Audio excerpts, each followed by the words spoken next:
Bonjour à tous, je me retrouve aujourd'hui pour un nouvel épisode de la découverte de nos pilotes avec Gilliane Orion. Bonjour Gilliane, comment tu vas? Salut, ça va et toi? Ça va. Est-ce que tu peux dans un premier temps commencer par te présenter? Alors, je m'appelle Gian Orion, du coup, j'ai 22 ans. J'ai commencé le karting à l'âge de 6 ans. J'ai monté les catégories en karting en passant par du national, de l'international. Je suis ensuite passé sur de la monoplace avant de bifurquer sur de l'endurance depuis 2022. Et puis voilà, maintenant je fais le LMS et la Le Mans Cup sur cette saison 2025. Nickel, t'as répondu à plein de questions avant de commencer, c'est parfait. Ah merde! Je voulais faire une intro très Non mais courte, c'est nickel. mais bon. On va commencer par quelques questions sur toi, si ça te va. Oui, bien sûr. Donc ton parcours pour en arriver actuellement, tu viens de l'expliquer. Quel est ton rêve dans le sport automobile? Alors mon rêve, comme beaucoup de pilotes à l'époque, c'était de monter en Formule 1, mais malheureusement, c'est principalement du financier qui fait 90% on va dire de la possibilité ou non d'aller en Formule 1. Et du coup, maintenant, sur le côté endurance, ça serait d'atteindre l'hypercar en wake avec un constructeur. Donc voilà, ça c'est l'objectif plus réaliste. On se donne à fond pour pouvoir le réaliser et on verra si ça se concrétise ou pas, quoi. J'espère très fort pour toi. C'est gentil, merci. Qui t'a donné envie de faire du sport automobile ou qui t'a inspiré? Alors, ouais, quand je devais avoir entre 3 et 6 ans, je regardais forcément les Grands Prix de Formule 1 à l'époque. En soutenant principalement la voiture rouge de Michael Schumacher. C'est mon père et mon grand-père, ouais. C'est mon père et mon grand-père qui m'ont un peu initié dans cette passion. Et puis tout est parti de là avec l'achat d'un karting à l'âge de 6 ans et ça a commencé par là, quoi. OK. Et du coup, bah, ça veut dire que ta famille, ils sont à fond pour te soutenir aussi, dans ton projet? C'est ça, ils sont ouais, à 100% dans ce projet-là. Mes parents me soutiennent sur toute la saison. Et je crois qu'ils ont pas dû louper beaucoup de courses, si ce n'est aucune. Donc ils sont toujours présents à mes côtés et c'est sûr que c'est un sacré soutien, quoi. Ouais, c'est cool. Je me souviens les avoir vus à Spa, je crois. Et même bien Oh, avant c'est ça. possible, ouais.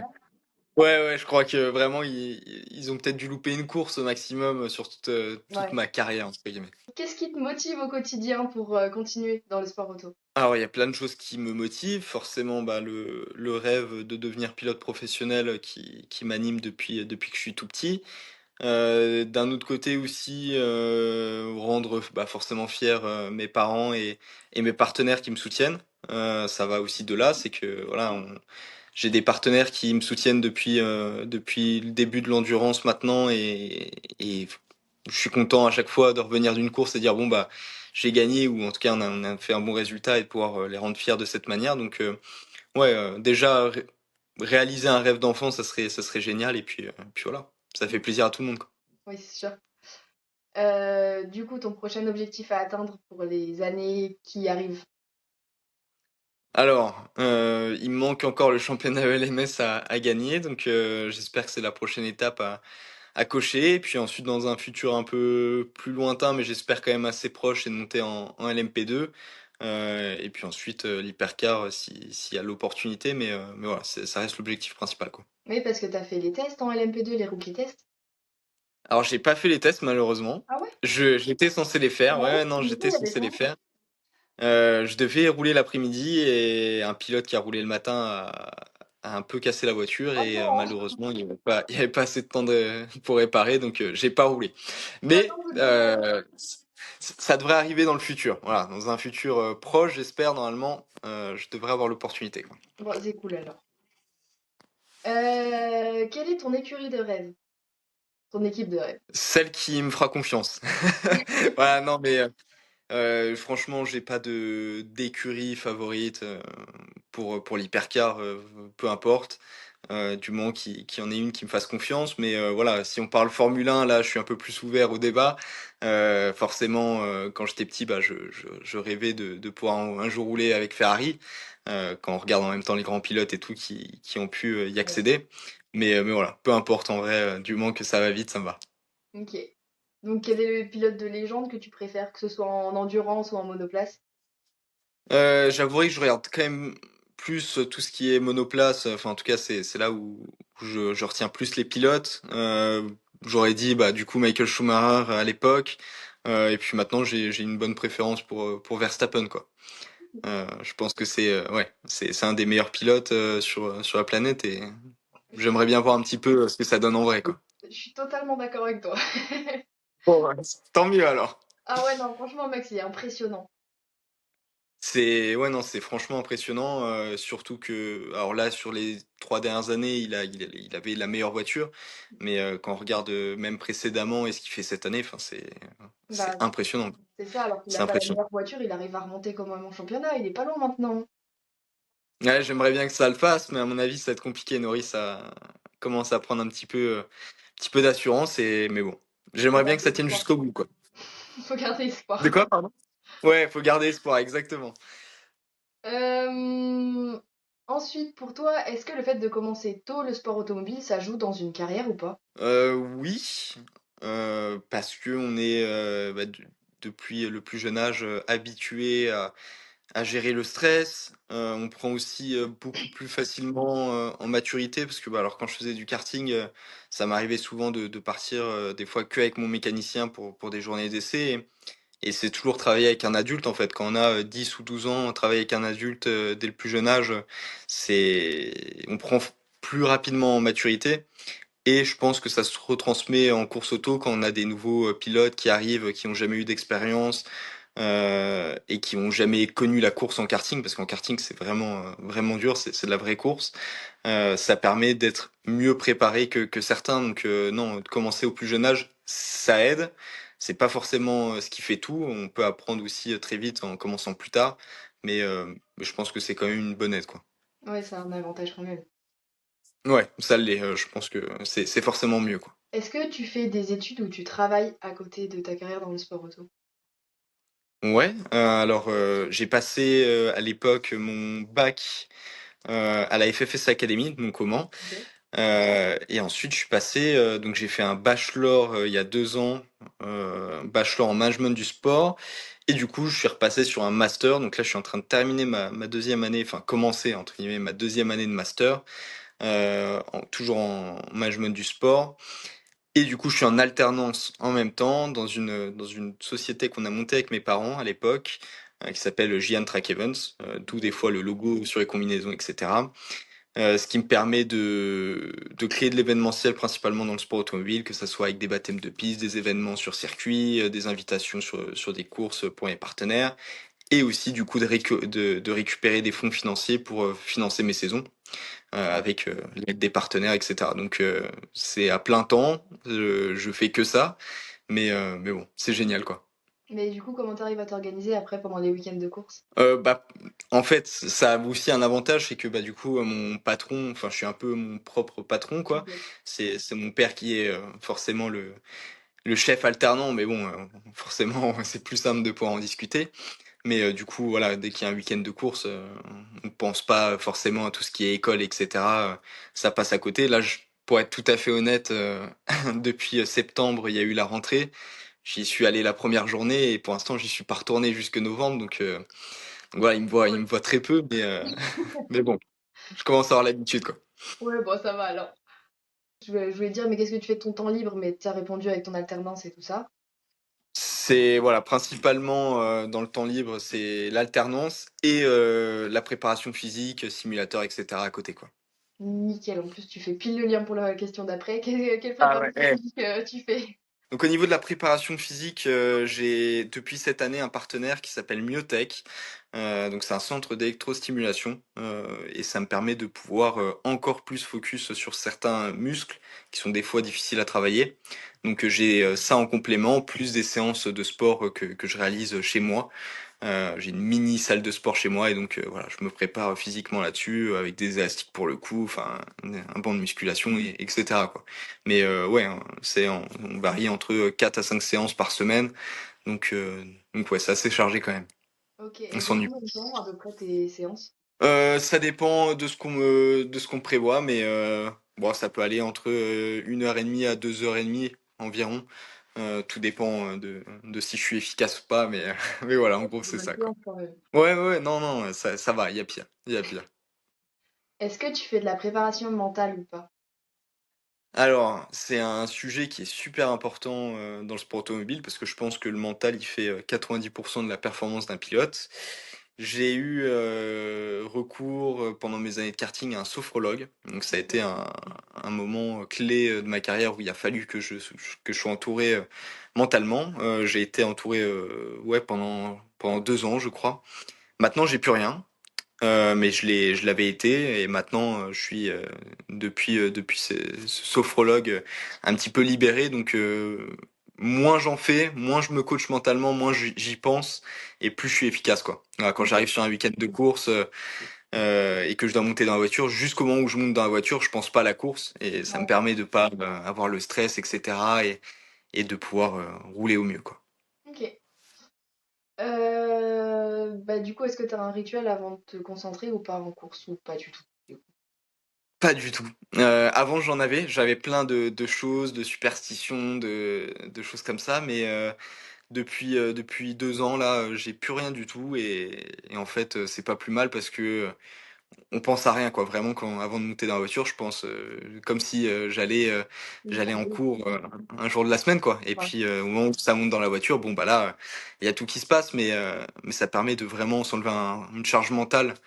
Si dès qu'on commence à penser, à se dire ça, la veille, pour dormir, on dort pas, enfin voilà. Donc moi j'enlève ce côté-là et je dis: «OK, on vient de terminer la journée, maintenant je passe à autre chose et demain matin quand je suis dans la voiture, on y repense quoi». Ouais, en vrai, c'est pas bête parce que c'était avec Romain Beauclerc sur le week-end qu'on en avait parlé, qui nous avait dit Ouais. qu'il était hyper stressé de sa journée de course, du coup.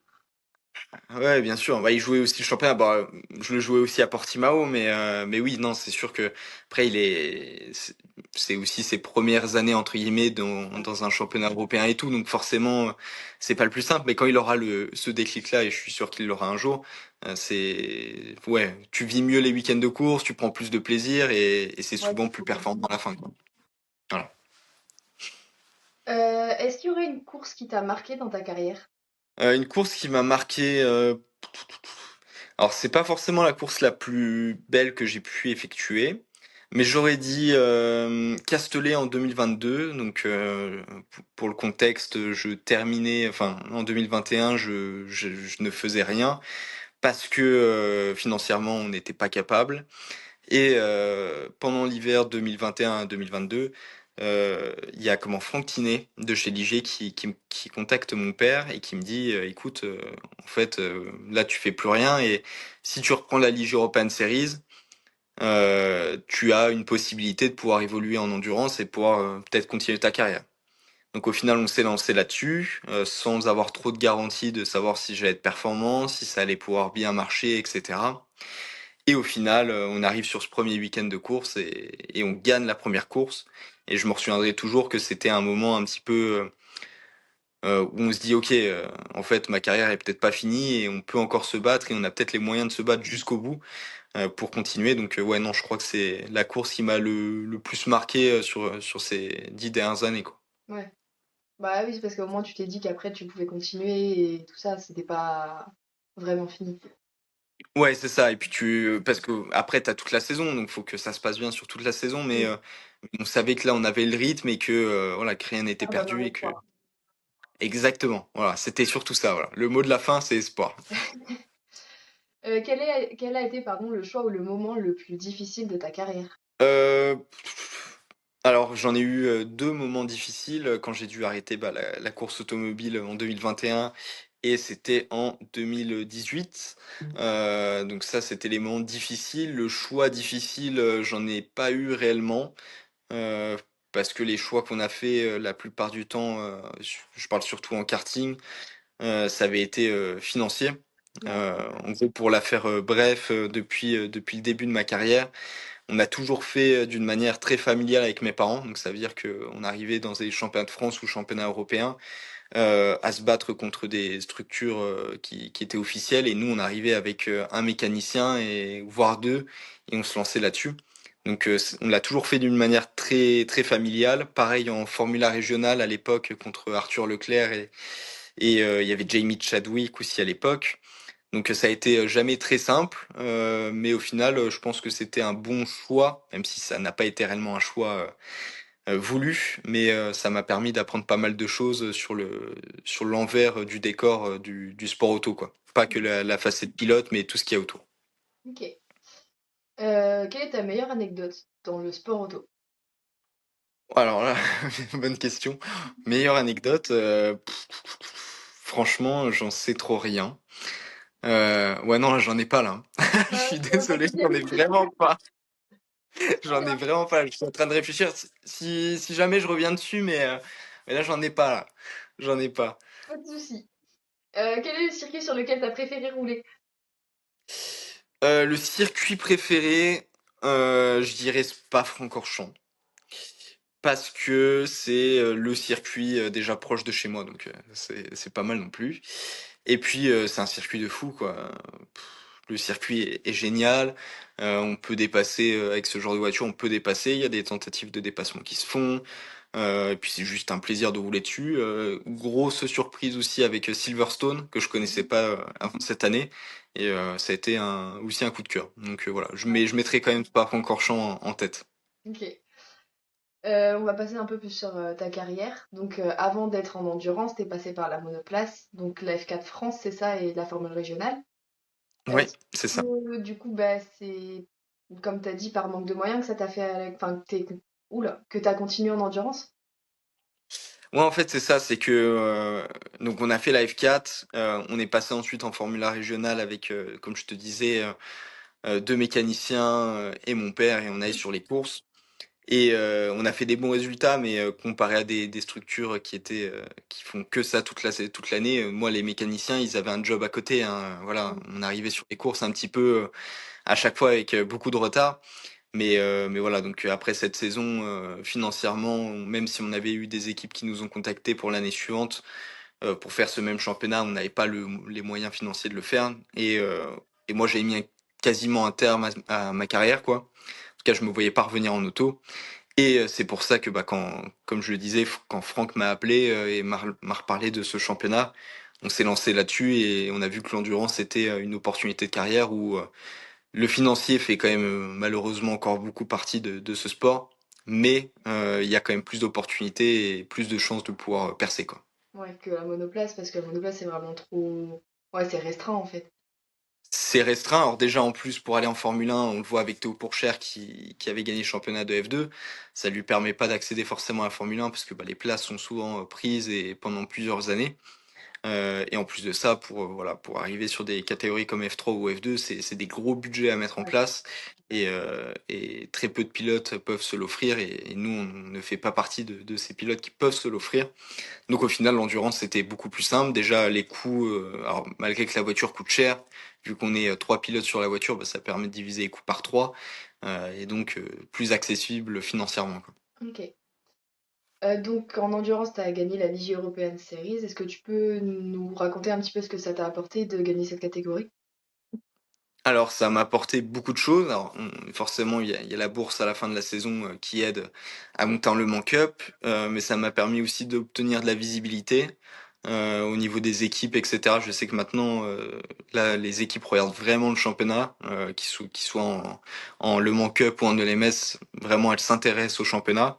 Ça m'a permis aussi d'obtenir l'aide de l'IG. Enfin voilà, l'IG maintenant, je fais un peu partie de leur famille.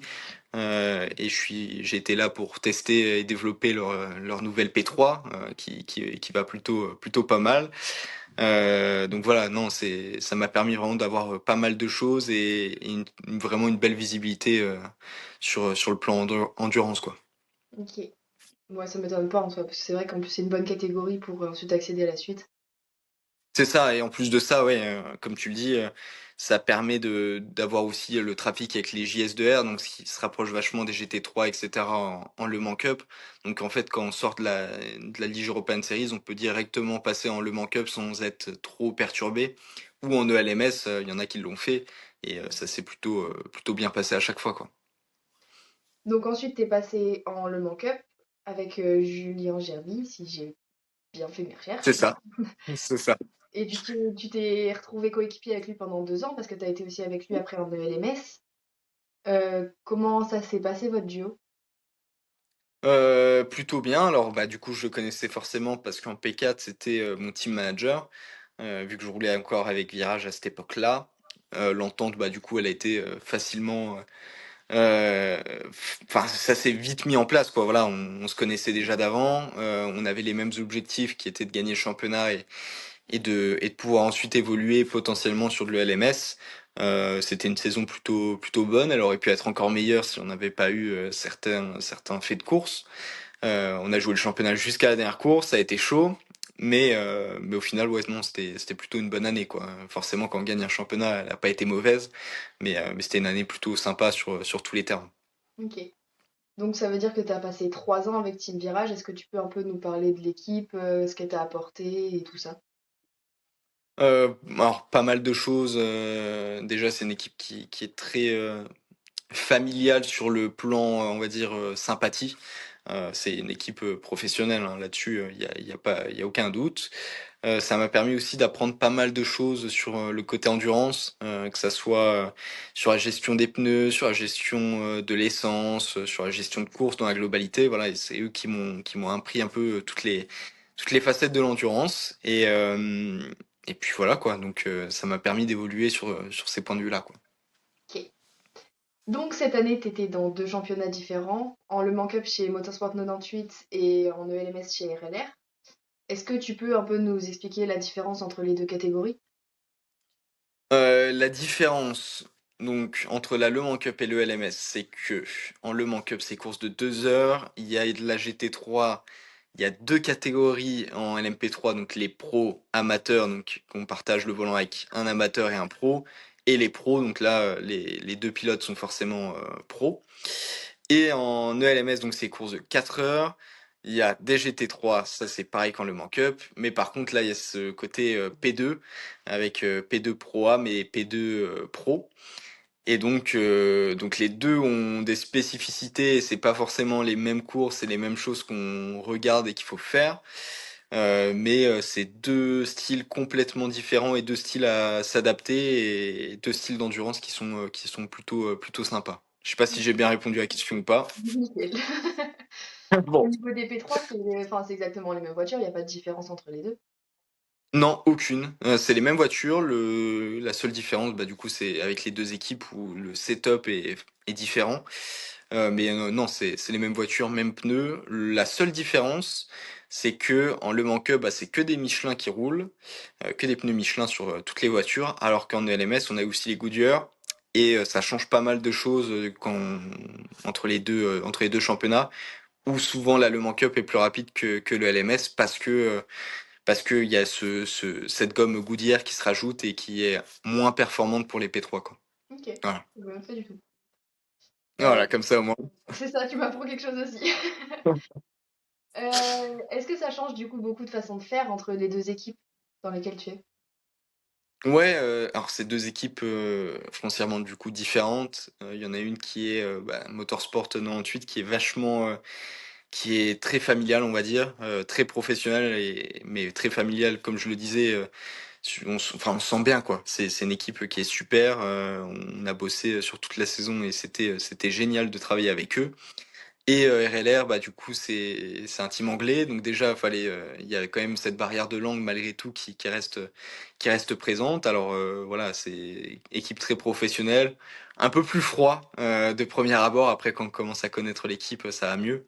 Mais voilà, c'est non c'était ça m'a permis de pouvoir évoluer sur le point de vue pilote avec les deux équipes et c'est deux types de management totalement différents. Mais voilà, ça permet de pouvoir essayer de s'habituer et pour le futur, c'est forcément que du positif, quoi. Ouais, c'est ça, ça te sera des bénéfiques si tu tombes sur d'autres équipes un peu pareilles dans tous les cas. Exactement, voilà. Mais les deux points de vue des deux équipes sont super, hein, y a aucun doute là-dessus. Mais voilà, c'est deux styles de management différents et deux styles où il faut s'habituer, quoi. Ouais. Est-ce que tu peux nous expliquer un peu comment ça se passe ta semaine quand tu es en semaine de course? Alors comment ça se passe? Souvent, je prends la voiture pour partir de chez moi jusqu'au circuit, souvent accompagné de mes parents. Après, bah voilà, on a tout ce qui va être essai, etc. La veille, on revient sur le circuit, voir un petit peu tester le baquet si besoin, rediscuter avec l'équipe, surtout voilà, prendre plaisir à discuter avec tous les mécaniciens, tous les ingénieurs, etc.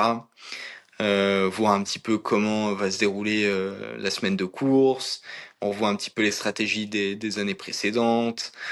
Puis après, ben, on a tout ce qui est journée d'essai où on va essayer d'améliorer la voiture, le pilotage de chaque pilote. Et puis voilà, bon, après, forcément, il se passe la qualif et la course, mais voilà, en gros, le plus gros du travail, il est principalement sur le début de semaine où on va travailler sur la voiture et sur le pilotage. Le samedi et le dimanche, alors forcément, avant la qualif, il y a toujours un travail à faire pour être performant et pour la course, savoir les stratégies à mettre en place. Mais le plus gros du travail, il se fait en début de semaine, quoi. Ouais, pendant les collectifs tests. C'est exactement ça. C'est là où on va vraiment travailler sur la voiture et essayer de trouver les bons setups parce que après, si on part avec un setup un peu mauvais, on va difficilement se remettre dans la course à la fin, quoi. Ouais. Donc, tu as gagné le championnat de Le Mans Cup cette année en LMP3 Pro Am, Ouais, normalement. Ouais, bravo pour ça ouais, d'ailleurs. c'est bien ça, c'est bien ça. Comment t'as ressenti cette dernière course? Parce que bah, du coup, ça s'est joué à l'élimination des premiers, c'est ça? Alors en fait, ça s'est déroulé que Eric a fait un super bon relais en début. On avait deux concurrents, enfin trois. Ouais, trois concurrents, pardon, qui étaient en lice pour jouer le championnat. On a le premier qui s'est mis au bac à gravier assez tôt dans la course, donc il a pris un tour de retard et on savait que voilà, pour lui c'était très difficile, voire impossible de pouvoir jouer. Donc on l'a un petit peu enlevé de notre point de vue. Et ensuite on a eu une autre voiture qui elle était en tête du championnat et où il y a eu Accident. l'accident. Donc on était plus que deux à réellement jouer le championnat, en tout cas jouer la course pour essayer de jouer le championnat. Et Eric a fait donc un super bon premier relais à pouvoir s'éloigner de cette personne. Donc ça devait être Paro, si je me trompe pas, qui était au volant. Il a réussi à mettre pas mal de distance et à mettre des voitures entre lui et Paro. Et ensuite, quand j'ai récupéré le volant, bah voilà, le but c'était de grappiller beaucoup de positions. On est arrivé du coup jusqu'à la deuxième position. Malheureusement, ça nous ne permettait pas de pouvoir être champion pour un point. On savait par contre que bah voilà, ouais non, c'était très frustrant, surtout qu'on savait que le premier avait pas respecté le driving time Ah ouais, nécessaire oui. voilà et qui devait être déclassé, mais bon, du moment où on n'a pas la confirmation, bah, on n'est pas sûr. Et forcément, bah, c'est frustrant de monter sur le podium et de se dire on est censé être champion, mais pour l'instant on n'a pas la confirmation. Ouais, On va faire le podium en deuxième place et on sait qu'entre guillemets l'équipe n'a pas respecté le driving time et doit être pénalisée. Et bon, au final, ça s'est fait un peu plus tard. Ça s'est fait, je crois, 30 minutes avant de monter dans la voiture en ELMS. Donc voilà, ça s'est fait. Je l'ai appris tardivement, mais au final, le principal, c'est d'être sacré, quoi. ouais. Nous, on l'a appris, on était avec Anthony Dreux dans la cabine des commentaires, donc c'était cool aussi. C'est On vrai? était Ah, contents. génial! Génial. J'ai pas encore vu la course, donc je regarderai ça alors. Pour l'année prochaine, je sais qu'en début d'année, là, c'était compliqué pour trouver des sponsors. Est-ce que tu gardes les mêmes pour l'année prochaine ou il faut que tu en recherches encore d'autres? Alors, on a toujours le même objectif, c'est de forcément avoir les mêmes partenaires. Donc, j'espère et je pense qu'ils forcément continueront avec nous l'année prochaine. Le but, c'est forcément d'en chercher d'autres en fonction du programme qu'on veut mettre en place. Même si cette année, c'est pas forcément. Enfin, voilà, même si cette année, je dois pas dépenser beaucoup ou rien, le but, c'est de pouvoir essayer d'économiser pour pouvoir un jour faire de la LMP2 ou ce genre de championnat. Donc voilà, c'est pas pour ça qu'on va relâcher, Bon, à essayer de trouver des partenaires pour l'année suivante, quoi. On va continuer. ok. Une question qui a pas trop de rapport du coup avec toute l'endurance et tout, mais t'as été au Grand Prix Explorer avec, du coup, t'étais avec Sylvain et le Bouzeux, c'est ça? C'est bien ça, ouais. Comment ça s'est passé? Comment tu l'as vécu? C'était génial, super expérience. Donc déjà, premièrement, je remercie Ligier pour l'opportunité là parce que c'est vraiment grâce à eux et non c'était une superbe expérience ça m'a permis de alors forcément bah, c'est des personnes qu'on suit sur les réseaux sociaux sur YouTube etc qu'on voit sur des écrans et de pouvoir les rencontrer en vrai sympathiser avec eux et de voir qu'en fait c'est des gens comme nous quoi très sympas et très ouverts d'esprit et au final non c'était une superbe expérience ça m'a permis aussi de pouvoir développer tout ce qui est coaching. Ça peut être quelque chose qui, dans le futur, peut m'être utile ou un futur métier, on ne sait jamais. Donc non, c'est plutôt une superbe expérience. Et commencer, entre guillemets, à être coach sur un tel événement, ouais, c'est incroyable, quoi. À mettre sur le CV, il y a pire. Ouais, c'est clair. Oui, Il y parce a que pire.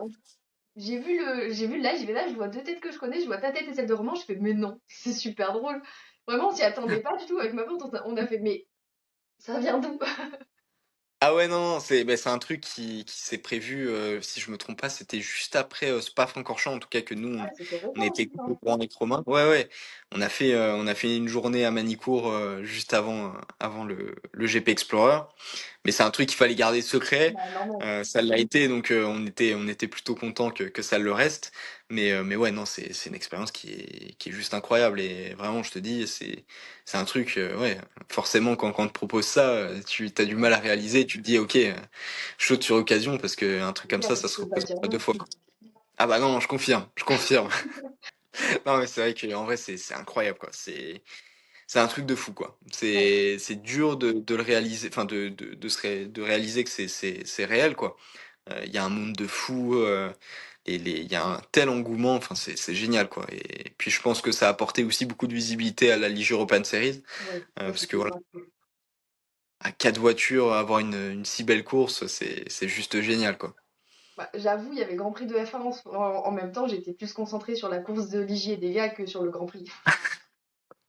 Je t'avouerai que ouais, on avait le Grand Prix aussi mis à côté, mais on l'a pas beaucoup regardé Bah parce que ouais, non, c'est mais en que même temps, ils ont fait une super course, hein. la course de P4 était fantastique, quoi. Ah ouais. Quatre voitures, on avait un peu peur, en tout cas moi j'avais un peu peur que la course soit pas forcément passionnante et ils nous ont fait un spectacle qui est phénoménal, quoi. Les quatre Mm. pilotes, et puis en vrai leur niveau est vraiment bon, quoi.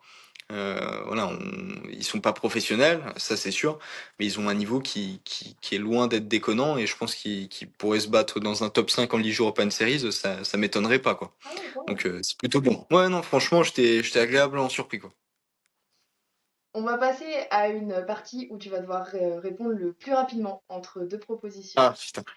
Ok. Ah ouais, bon, ok. S'il y a les T'as propositions, ça droit va à un encore. joker. Ok. Un joker. Ah ouais. Ouais. Ok, ok. Allez. Virage lent ou virage rapide? Rapide. Sur virage ou sous virage? Sur virage. Est ou Kubica? S ou Kubica. S. Hamilton ou Schumacher? Ah, Schumacher. J'aurais dû dire Verstappen ou Schumacher. Oh. Là, ça aurait été peut-être un peu plus compliqué. Ouais. Style de pilotage pardon, agressif ou réfléchi? Réfléchis. Tu préfères être chasseur ou chasser? Bon, les deux me vont. Joker, là. Les deux me vont. Course sous la pluie ou sur le sec? Sur le sec. Ouais, sur le sec. Le Mans ou Spa? Spa. Barcelone ou Portimao? Barcelone ou Portimao. Portimao. Rouler pour Team Virage ou pour RLR? En ELMS. Pour Motorsport 98. Voilà. Rouler en endurance ou en monoplace? En endurance. 100%. Pescarolo ou Christensen? Pescarolo. Ferrari ou Ford? Ah, c'est des questions pas simples, ça. Ferrari, parce que en Formule 1, ça a toujours été l'équipe de rêve, quoi. Et entre les deux Français, Alpine ou Peugeot? Putain, c'est vraiment des questions qui... Non, en vrai, j'aurais dit Alpine. Alpine. Et enfin, est-ce que t'aurais... Là, c'est fini pour les questions rapides. Est-ce que t'aurais un mot à dire aux personnes qui vont regarder la vidéo? Euh, Ah ouais, putain, c'est vraiment des questions qui m'aident pas beaucoup, ça. Non, Pardon. mais je ne sais pas trop. Non, je vois qu'ils sont de plus en plus nombreux à regarder des courses d'endurance. Je vois qu'il y a vraiment un engouement qui se crée sur l'endurance et c'est vraiment super. On a de plus en plus de fans qui viennent sur les circuits. On a de plus en plus de personnes qui nous suivent sur chaque course. T'en fais partie. Donc non, c'est génial à voir. C'est pour les pilotes, en tout cas pour ma part, c'est quelque chose qui vraiment nous touche. Et ça nous motive d'autant plus. Donc voilà, faut surtout pas hésiter de venir sur ces courses, à venir sur ces courses de LMS. C'est un vrai plaisir de vous voir sur chaque week-end, quoi.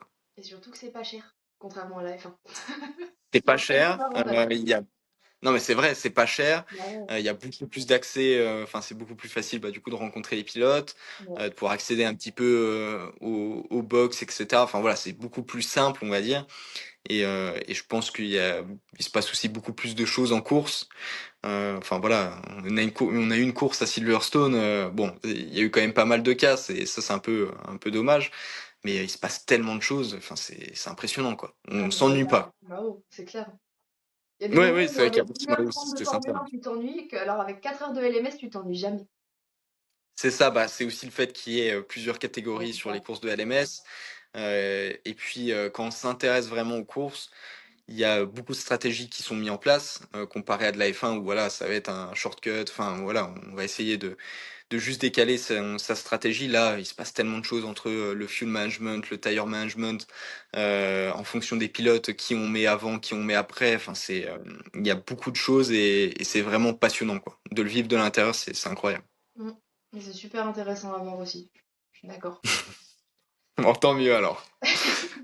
Ah non, mais cette année, bah, du coup, avec mon ami qui était là à Portimao avec moi, on a vraiment accroché à fond à l'endurance et puis on n'est pas prête de lâcher. Ouais, c'est vrai, bah c'est Ah ouais. génial, c'est génial. En même temps, non, en vrai, franchement, puis même la Le Mans Cup et tout ça, c'est des superbes courses. Et puis, je pense que d'un point de vue, entre guillemets, spectateur, c'est, comme je t'ai dit, c'est pas mal, tu vois, tu peux te balader un peu partout, tu peux voir les pilotes au plus près. Je pense que c'est mieux qu'un Grand Prix de Formule 1, quoi. Mm. Je suis d'accord. Du coup, c'est bon, merci d'avoir accepté de faire cette interview avec moi. Je te souhaite du coup tout le meilleur pour la suite et je vais mettre tous tes réseaux et tout pour que les gens y suivent aussi. C'est gentil, mais avec plaisir. Encore un grand merci d'avoir pensé à moi.